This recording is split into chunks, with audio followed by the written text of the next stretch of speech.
Guys welcome to my YouTube channel science वाला 1 2 3 4 5 6 different types of science. आज हम बात करेंगे क्लास 10 यानी कि जो चैप्टर हम पढ़ते हैं मैंने एंड द कलरफुल टॉपिक जो है वो है कलरफुल यानी colour of sun at sunrise and sunset. यानी कि टॉपिक जो है वो है colour of sun at sunrise तो सनसेट।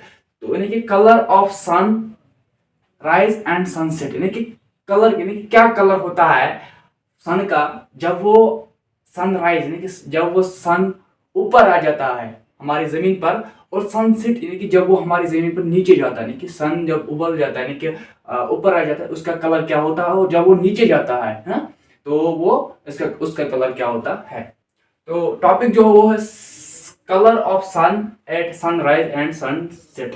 ये है हमारा टॉपिक। तो एग्जाम ये आता है क्योंकि कई बार ये एग्जाम में आता है क्योंकि 3 या 4 मार्क या 5 मार्क का क्वेश्चन आता है क्लास 10। तो आपको ये 12th में कोई पढ़ना है तो मेरे चैनल को सब्सक्राइब करिए, लाइक कीजिए। और मैं आपको जो पढ़ाने वाला हूँ वह है यानी कि क्लास 10th का जो है topic sun of colour of sun at sunrise और सनसेट यानी कि colour of sun at sunrise and sunset. देखो क्या है लेकिन पहला टॉपिक जो है colour of sun at sunrise और सनसेट यानी कि कलर कलर क्या होता है सन का जब वो यानी कि जब वो सनराइज यानी कि जब वो ऊपर आ जाता है हमारे जमीन पर, और जब वो नीचे जाता है सनसेट हो जैसे आप कहते हो वो नीचे जाता है तो कलर क्या होता है। द पोजिशन ऑफ सन जो होता है इज वेरी फार। पहले ये देखो क्योंकि हमारे जो सन है सन का जो पोजीशन है यानी कि जो पोजीशन होता है सन का वो वेरी फार यानी कि बहुत दूर होता है यानी कि बहुत लॉन्गेस्ट डिस्टेंस होती है हमारे सन से और हमसे यानी कि 15 करोड़ किलोमीटर। ओके याद रखना 150,000 50 करोड़ किलोमीटर हमारे सन की जो डिस्टेंस है ये डिस्टेंस है फ्रॉम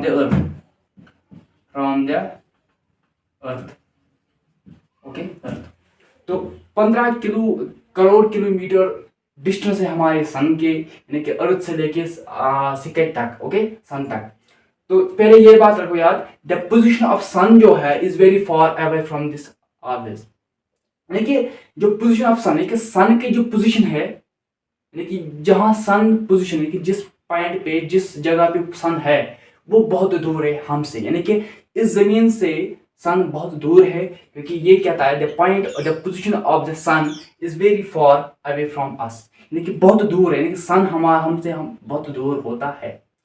पहला पॉइंट। दूसरा the sunlight travel long distance. देखो सनलाइट जो होती है जो हमारी सोलर सिस्टम जिसे आप कहते हो जो सन है सन की जो लाइट है ये लॉन्ग डिस्टेंस ट्रेवल कर रही है लेकिन बहुत दूर का सफर तय कर रहा है फ्रॉम द एटमॉस्फेयर। किधर एटमॉस्फेयर ऑफ द अर्थ यानी कि एटमॉस्फेयर से अर्थ तक यानी क्या आफ्ताब यानी कि जो सन है सन सिक्के से जमीन तक एटमॉस्फेयर इसमें आता है ना यानी कि सन देखो ये सिक्के मानो ये सिक्का है SKY सिक्के है ओके सिक्के और ये मानो अर्थ है क्या है अर्थ। लेकिन जितनी डिस्टेंस इनकी है ये जितनी डिस्टेंस होती है कि सनलाइट ट्रैवल कर रही है बहुत डिस्टेंस ये ट्रैवल कर रही है यानी कि एटमॉस्फेयर इसी में आती है ना ओके। तो ये ट्रैवल कर रही है लेकिन सन जो होता है सनलाइट ट्रैवल कर रही है बहुत डिस्टेंस ट्रैवल कर रही है हमारी जमीन तक बिफोर रिच ओवर आइज जब तक हमारे आइज तक यानी कि हमारे आंखों तक। फिर से मैं ये पॉइंट दोहराऊंगा the sunlight travel along long distance through the atmosphere of the earth before rich over eyes.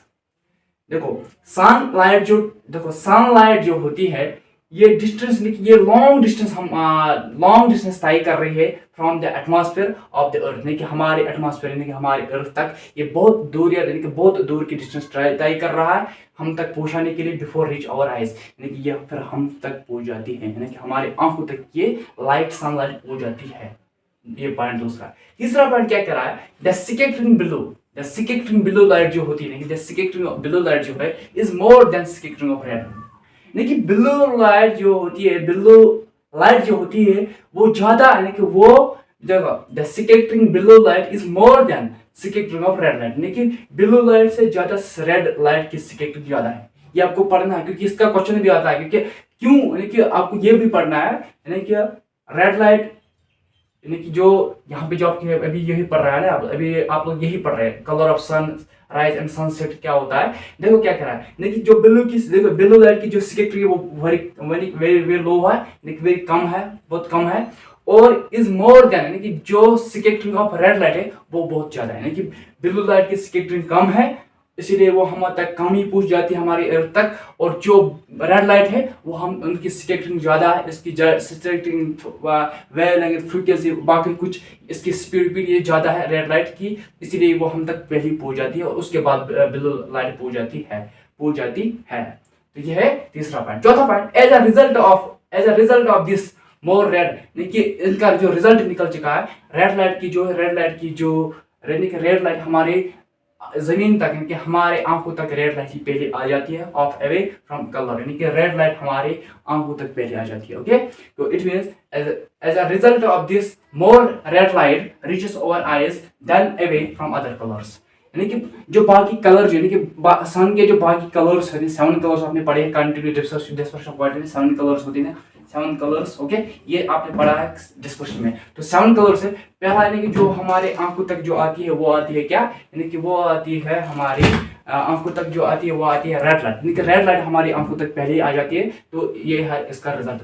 और चौथा 5वां पॉइंट जो है the sunset and sunrise appears red, यानी कि उसके बाद हम कहते हैं कि सनसेट यानी जब सन नीचे जाता है हमारे अर्थ से और सन जब उड़ जाता है यानी कि आ जाता है हमारे जमीन अर्थ से और अपीयर्स रेड, वो हमको इसलिए रेड दिखाई देता है क्योंकि रेड लाइट की वेवलेंथ फ्रीक्वेंसी बाकी स्पीड जो भी कुछ है वो ज्यादा है, इसलिए हमारे अर्थ तक वो जो पहले जो लाइट आ जाती है वो रेड आ जाती है। इसलिए तो मेरी चैनल को सब्सक्राइब कीजिए, लाइक कीजिए। आपको ये 12th में यानी कि आपको ये 12th में पढ़ना होगा क्योंकि 12th की आपको पूरी तरीके से आपको स्टडी करनी होगी। ओके, तो मेरे चैनल को सब्सक्राइब कीजिए, लाइक कीजिए। Thank you.